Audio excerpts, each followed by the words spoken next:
What's going on, guys? Welcome back to my channel. My name's John. Welcome back to Fishing with John. And today, you can tell by the title, we're going to be doing a tier list of fishing lures. So before we get this video started, I'm going to give a big shout out to BD Bassin. I got this idea from him. Big fan of his channel. Alright, let's get into this. Okay, so as you can see, we got all these lures down here. We have chatterbait, buzzbait, squarebill, craw, I have no idea what that is, the dice thing, I forgot what that's called, drop shot, fluke, frog, glide bait, looks like a hair jig, jerk bait, jig,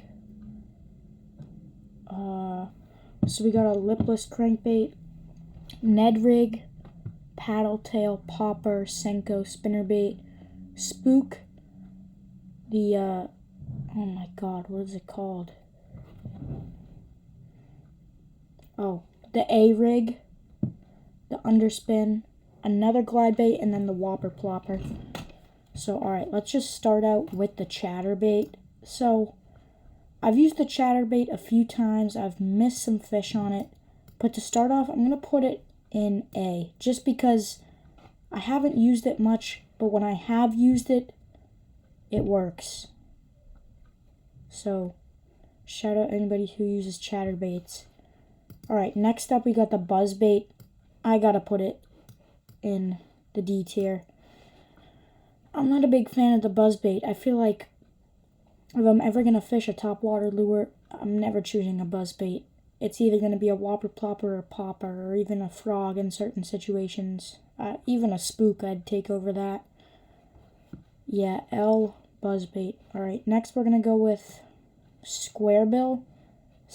I haven't used it too much, but I'm just gonna put it in B tier because it is situationally good. Because in certain places the squarebill is unusable and not gonna catch you any fish, but in certain situations you're gonna get a lot of bites on it, so that's why it's going in B tier. Next up we got the soft plastic craw. I'm also going to put this in A tier because I feel like it's all around just a good bait. You get bites like pretty much everywhere you go. Great for rock fishing. Put it on a jig as a trailer. Oh, the next one. That's a wake bait. Okay. I'm going to put this one in C tier just above the buzzbait. Just because I feel like it's average. Certain situations also you can get bites on it, sometimes you won't. Alright, next up we got, the dice bait, that's what it's called. The dice bait from Japan, I think. Never used it.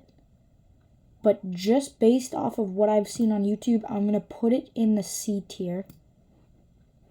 Because I've seen people catch fish on it, and I've seen it work on YouTube. But I don't know. Never tried it myself, so. Alright, next up to the drop shot. I'm going to put it in S tier. I mean, the drop shot is just, it works. That's all I gotta say. It really just works. Alright, next up we got the fluke. I'm going to put this in A tier because, like, if it's in the summer and you're just going to like a neighborhood pond and you're throwing around a fluke, you're gonna catch a fish. And pretty much everywhere you go, bass fishing, a fluke is gonna work in that situation. So that's why I'm gonna put that in the A tier. Next up we got the topwater frog. This one for me is going in B tier, solely because it is situationally good. If you're fishing a pond that's like clear, no lily pads or plants or vegetation at all, like a clear lake, like, why are you throwing a frog? Throw it on lily pads, throw it on cover. In certain situations, it's good. Okay, next is the glide bait.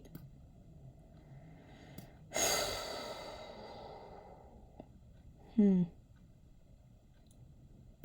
going to put it in the D tier. Or no, I'll put it in C. Because it is average. You can go out with a big glide bait some days and just not catch anything. And some days you're going to catch your PB on it. So it really depends on the type of day. Next is the hair jig. This is going in F tier. Ineffective. So like, I feel like, why not just throw a regular jig? Throw a chatterbait. Anything but a hair jig. Like, if I'm at a pond and I look at my tackle box and there's a hair jig, I'm not picking that up at all. Next up, we got the jerk bait. I'm gonna go A tier on this one because it works better in the wintertime, but I feel like all around it's just a really good lure, and it is, as A tier says, a strong performer. Alright, moving on to the jig. There's different types of jigs, but I feel like they're all similar in some way. I gotta put this in S tier. The jig is so good. It catches so many fish. I mean, there's not much else to say. It's just a really good bait. Next up, we got the lipless crankbait. This is gonna go in B tier for me. In certain situations, it is good. I mean, like, you definitely can't throw this everywhere. It's one of those lures that you can't throw everywhere. But I feel like the jig is something you can throw everywhere, and it always works. Next to the Ned rig. This has to go in S plus tier. I mean, the Ned rig is so good. Like, you could literally go anywhere, and the Ned rig will work for a bass. Anywhere, and it'll work. I mean, it's one of my favorite baits I throw. I catch a bunch of fish on it. Yeah, so I'm going to put the Ned rig in S plus. Absolutely dominant. It's got to go up there. Next, we got the paddle tail. So, I'm going to put this one in A tier because also sometimes you're not going to catch a fish on it, but that's one of the best baits you could ever throw out for a bass is a paddle tail. Next, we got the popper. Now, a lot of people argue what's better, popper or whopper plopper or spook. Popper, I think, is my second favorite after the whopper plopper. So I'm going to put this in A tier. Actually, you know what? Put this in S tier. The popper's like, you know what? That might be my favorite. I think certain times the whopper plopper is too much of a fast action. The fish are lazy.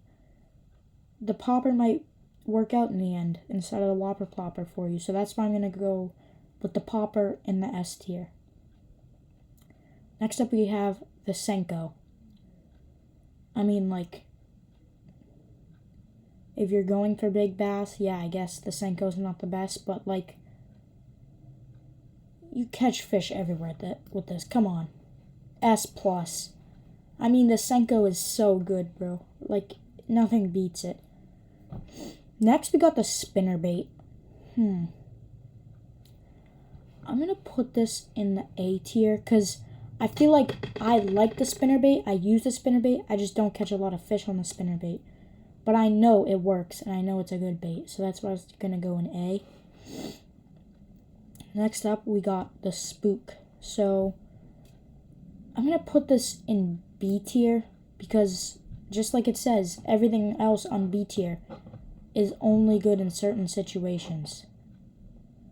So, like, you can't throw a spook in certain situations. It's just not going to work.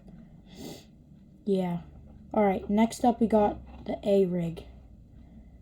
This is going in D tier because it is rarely worth it. You're either going to snag like a fish and hurt it, or you're going to catch like one big fish, which is like, it's not even worth hurting the dinks to just catch the one like 3.5 pounder. So it's like rarely even worth it. Next up, we got the underspin. I gotta go B tier on this one. The underspin, I've seen it catch fish. I know it can catch fish. It's pretty much like a paddle tail, but in certain situations it's a little better. So that's why I'm going to put that one in the B tier. Next up, we have a glide bait, but it's a little bit of a smaller glide bait. Almost like a swim bait.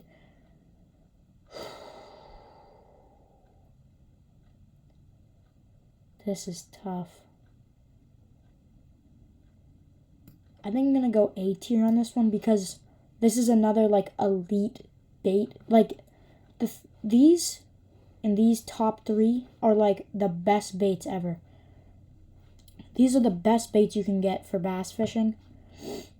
And yeah, so that's why I'm going to put the smaller glide bait or swim bait in A tier. And our last one of the video, the Whopper Plopper. This is going in S tier.